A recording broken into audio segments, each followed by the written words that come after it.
Hey guys, my name's Crystal Kenny, and I'm in love with creating. All things artistic and imagination involved. I'm an American girl who chased her creative dreams all the way to Paris, France, making a living using photography. This podcast takes you inside the stories of all the artsy folks I've met along the way and gives you that extra push to discover your creative gifts. The desire to create is deeply inside each and every one of us, and I give you the tools and inspiration to find a new way of living a more creative life. This is La Vie Creative, the podcast.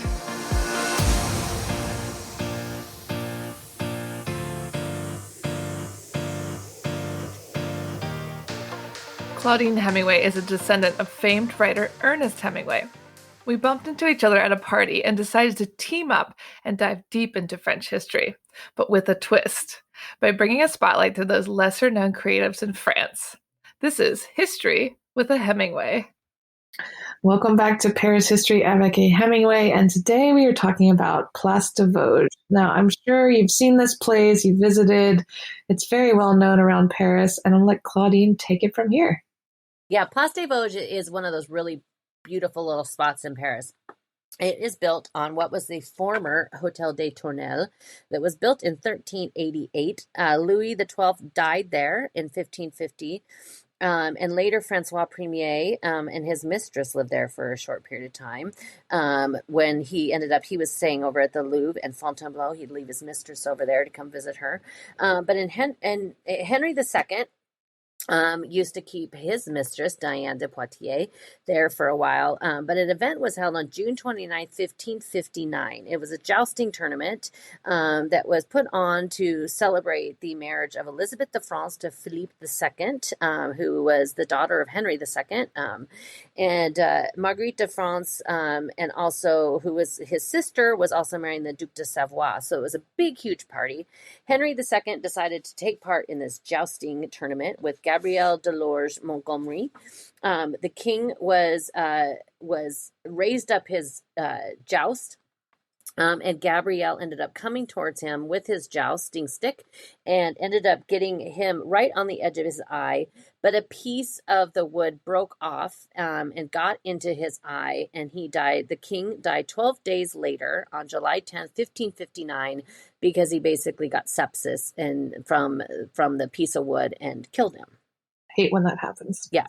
Henry forgave him, but Jeanne d'Albert, who was the mother of Henry IV, named him her lieutenant general during the St. Bartholomew Day massacre.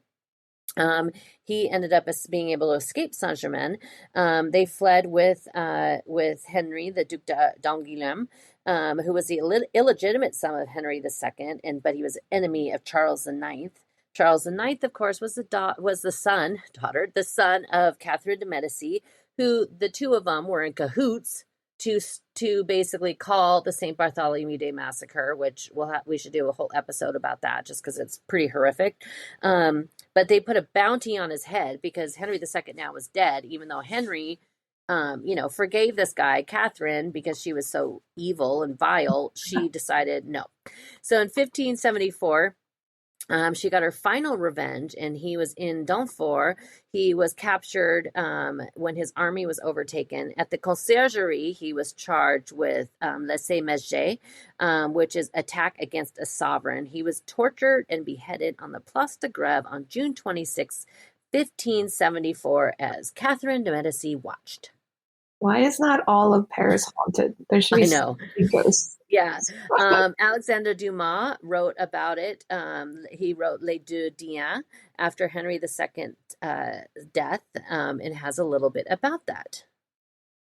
That is when she decided she did not want to live there at the Hôtel de la Tournelle because of the horrible memories. And she decided to have the Palais des Tuileries built, which was basically at where the Jardin des Tuileries is now, and was kind of at the end of the Louvre. In 1563, she ordered the other palace demolished. It was for a short period of time a stable and a market. And in 1603, Henry IV wanted it to be the area to be used to create these amazing factories that would create silk and silver to go up against what they were doing in Lyon and Milan. And so part of the land he gave to basically all these people, like, come build your companies here, but a lot of them couldn't afford it. And so then after that really wasn't working for him, he ended up giving a lot of the property to a bunch of rich nobles that surrounded him. And that is where we get our today with the Palais Royal. It was the very first square in Paris that was a royal square. And so originally it was called the Palais Royal.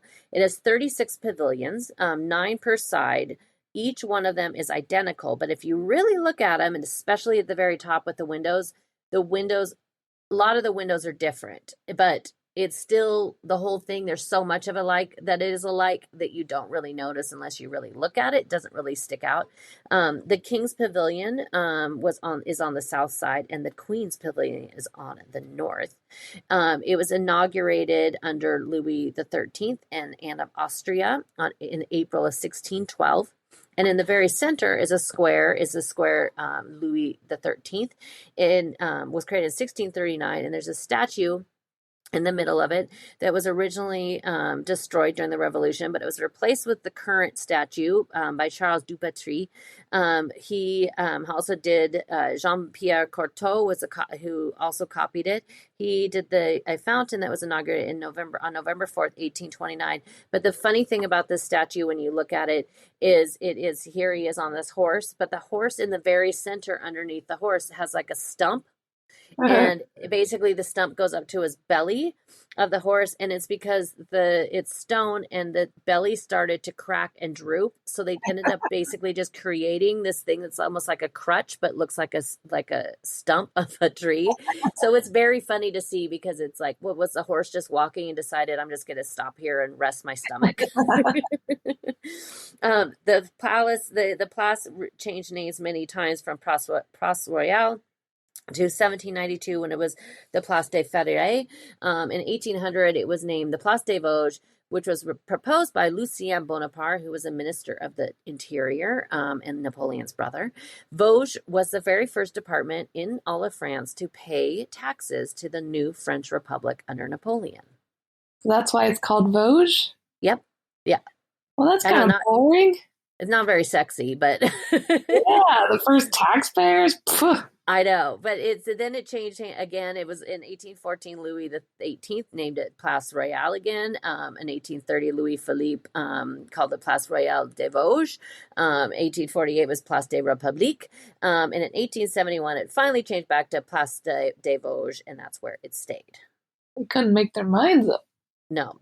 There are fountains. Those are the ones by Jean-Pierre Cortot that are across it. And the trees that are planted under Louis XIV were mostly destroyed in the Revolution. But the trees you see today, the chestnut trees, were all mostly planted under Napoleon. Wow, they're that old.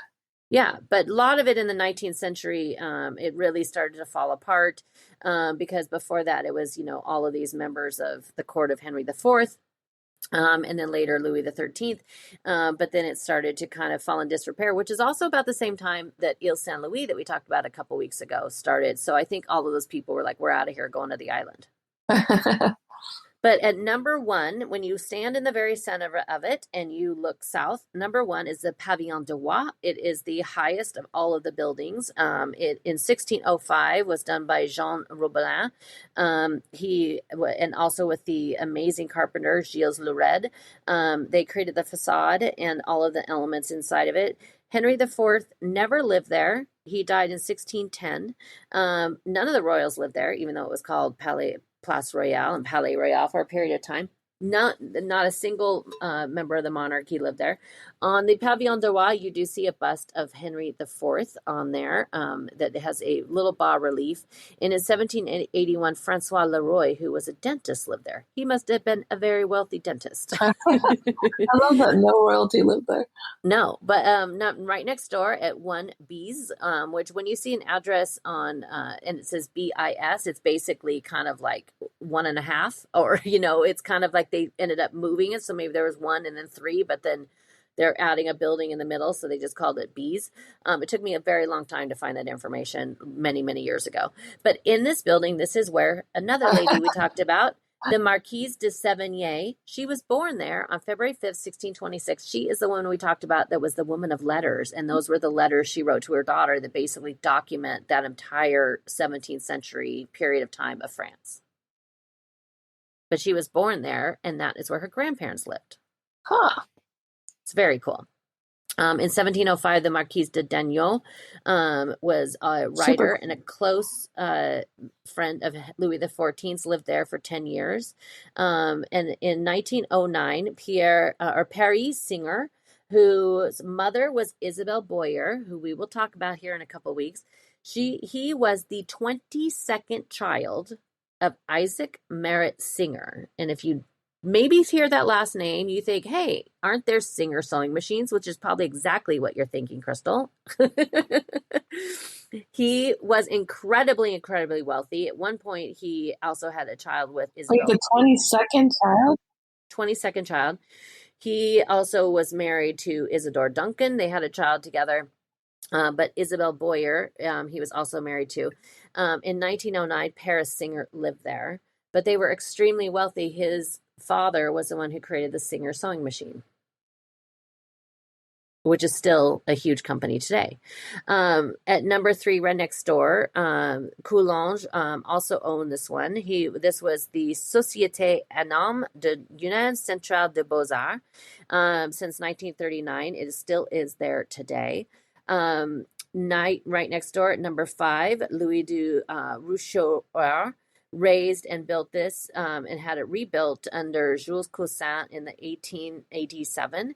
They could change, they were allowed to do whatever they wanted on the inside, but the outside had to stay the same. So if somebody took it down, they had to rebuild it so it looked just like that. Louis' books, a huge collection of books are saved in the Musée de Carnavalet, which is very close by, and he was the very first curator of the Carnavalet Museum under Haussmann. So you go right next door to that, there is a little tiny walkway that takes you to the back and the sweet little garden of the Hotel de Sully. At number 9, this is Henry IV gave this to his friend, Pierre Foujoupert. He was the king's advisor and the mayor over that area at the time. He gave number 9 through 13 to Charles d'Habitant Ali. And in 1850, another girl we talked about just recently in the last few months, Rachel Felix, who was the very first international star, she lived there in 1850. And when she died at 36 years old in La Canette down in the south of France, her body was returned and it was on display in her apartment here in number 7. Which is very sad. She was the one who was a mistress of Napoleon III. On display, gross. Well, I mean, just like you go to any funeral now, it's not, you're embalmed and stuff like that. But she was the one who was a mistress to Napoleon III, also his son, and also the illegitimate son of Napoleon Bonaparte, who she had a son with. But I loved her story. So if you haven't listened to that episode, she was a busy girl. Listen to that one. At number 11 is the Hotel de Villeserre. It was sold to Francois de Lemonnier, who was the Secretary of Finance to Henry IV. But right outside there on the pillar that's facing out towards the middle of the square, look at the pillar closest to number 11, and on it you will see inscribed in it, it says 1764 Nicolas. Nicolas Restif de La Breton was a printmaker and a typographer. He used to go around the city every single night and carve into the walls. He was known as the Griffon, which means the scribbler. It was done in 1764, and it is the oldest surviving piece of graffiti in all of Paris. And it's pretty cool. So definitely go and check it out. It's hard to miss, and it's really cool. Number 13 was the Grand Hotel de Rohan. Louis Laveau, who again we talked about all over Ile Saint Louis. He ended up having this built. Inside of it was the painter Auguste Laurent Boulard. Did a ton of the work on the top, on the ceilings of it. That's what would be really cool to go and see inside of some of these places. And every once in a while, you do see one of these places for sale, and it costs a fortune.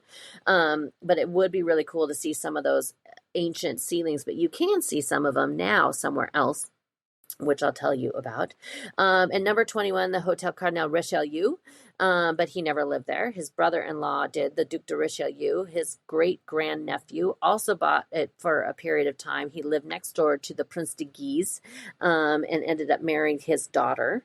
At number 23, the Hotel Basse-Première was where Marie Touchet was the mistress of Charles IX. There's quite a few mistresses lived here. Charlotte was the minister, Marie Charlotte was the mistress of the Marchand. And then right next door at 25 is Pierre Gobelin de Quincy. He and his son Thomas lived there. And on March 4th, 1680, Thomas set fire to it to prove his love for the Madame de Montespan, who was the mistress to Louis XIV, the one that we also talked about that was involved in poisoning him. So he showed his love by trying to burn down the building. 3 of them were destroyed. In the very center of it is the Queen's Pavilion at number 28. It was done by Nicolas Jean de Castille, who was a treasurer who worked for Nicolas Fouquet. Nicolas Fouquet is the one who had Vosges-Vicomte built that we've talked about before, who, if you remember that, being the treasurer that worked for Nicolas Fouquet was not going to work in her favor. In the 1680 fire, it was destroyed. He ended up actually going off to prison as well as his boss. But they, at the very top of it, it's really cool. There's finials at the very top of Fleur de Lis. It is now a hotel, the Pavillon d'Orient, and starts to stay the night there. It starts at like in the high 300 euros a night, but looks very, very beautiful. Here also, there's tons of restaurants there in the Place des Vosges. There's some Carrette. There's the one, the Bourgogne, which I think is really good. There's 2 other very high-end restaurants that are closer to the Pavillon de Roi. Very high-end restaurants over there too, but it's really a beautiful, and a friend of ours lives close to there as well. But when you get around to the other corner, there are some buildings, some of the structures there that were completely rehauled inside, but some of them you can now luckily see what was saved from there at the Carnavalet. At number 14, the Hotel Ribaud was a ceiling by Charles Lebrun that was moved to the Carnavalet in 1654 before Vosges-Vicomte. Charles Lebrun actually did this first, so he went off to do Vosges-Vicomte and then Versailles. In 1793, it was confiscated and became the 8th the mayor of Paris. The 8th mayor lived there until 1860, and then in 1865 it became a synagogue randomly. Charles Lebrun did the different paintings of different gods. He did Bacchus and Venus and Juno and Ceres and Cupid. But all of these, luckily, you can see them in the Carnavalet, which is really cool. The Legend of Psyche, where Mercury is bringing her back to Olympus, and 8 other pieces are now all in the Carnavalet, which is really cool to see. I have to go visit. Yeah, and then down on this side there is number 12, the Hotel de Castille, which was Pierre de Castille, who was the comptroller of France in 1645. Jérôme de Nouveau, he was the superintendent of the post. He had Eustache Lesueur and Charles Lebrun paint and redo his ceilings. He held weekly salons there, and even had people like Jacques Rousseau paint the trompe-l'oeil in the courtyard walls.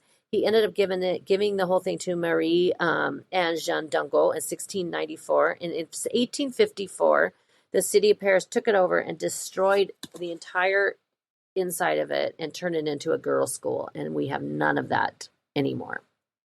Very sad. So sad. So sad. And number 8, the Hotel de Forcy was done by Henry IV to his superintendents of the King's Building, Jean de Forcy. He bought it and then ended up giving it to Antoine Lauder, who was a master carpenter, who also did some work on the Hotel de Ville. Theopold Gautier lived there in 1828 to 1834. He is where his parents lived. He said, I then lived with my parents at the Place Royale, number 8, in the corner of a row of arcades when it was the town hall. If I note this detail is not to indicate the future of my residence, I am not one of those who posterity will mark and house with a bust or a marble plaque. Today, there's a marble plaque there. But his friend, Victor Hugo, lived at the corner. He and Victor Hugo would lean out the window and talk to each other. Gautier was an art critic and a poet, and he had two daughters with Judith Gautier. But Gautier would end up. She became one of the mistresses. One of his daughters became the mistress of Victor Hugo and also Baudelaire. Baudelaire dedicated Les Fleurs de Mel to him. So it's quite the whole little thing there. He was a founder of the Hachissant Club, which he was also, which was basically, the Hachissant was like about hash and weed. And they ended up for a short period of time having the headquarters on the Ile Saint Louis. But he and Baudelaire and all these guys were all a member of this little club where they got to get high. That's funny. Randomly. But right next door, number 6, is the Hotel de Rouen, which is the Maison Victor Hugo. In 1605, Isaac Arnaud was in charge of the finances for the king. He ended up moving there. He had it built in 1612. Jean de Beaumanière, who was then the next to Henry IV when he was killed on May 14, 1610. He moved in there.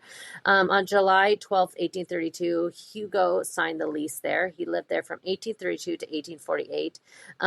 Juliette Drouet, who we did an episode about, in 1833 lived there for, they started their affair that lasted 50 years, and we did a whole episode about her, which is really interesting. In 1902 is when they turned it into a museum. It was inaugurated on June 30th, 1903. The very first curator was Louis Coche, who was the nephew of Juliette Drouet. It just recently, in the last 6 months, reopened to the public. They added a little cafe and redid the courtyard inside. They fixed the flow of it a little bit, but the floors still creak like crazy. It's really interesting. It's free unless there's a special exhibit. Sometimes the special exhibits will cost just, 5 or 7 euros. It's open Tuesday through Sunday from 10 to 6. But it's definitely one that you want to go pop in and see. Just make a morning of the Place des Vosges. You get really great photos from inside the Victor Hugo Museum because there's those beautiful kind of warped glass looking out over the trees and stuff. It's really, really pretty. But it's definitely a place you want to go see and go check out. There's the Place so des much Vosges. to see and do. It is. There's a lot to see there.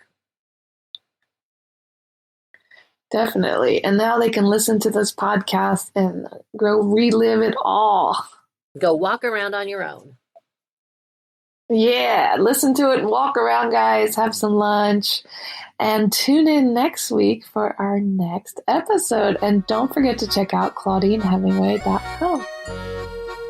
Thank you for listening to Paris History Avec a Hemingway. If you want to find out some more, you could always find me on my Instagram page, Claudine Bleu Blanc Rouge, and that's BLEU, as in the French way to spell it. And each day I post a daily history lesson about a person or a place or something in Paris, or it's lots of fun facts. And then also at ClaudineHemingway.com, where you can also sign up for my newsletter there.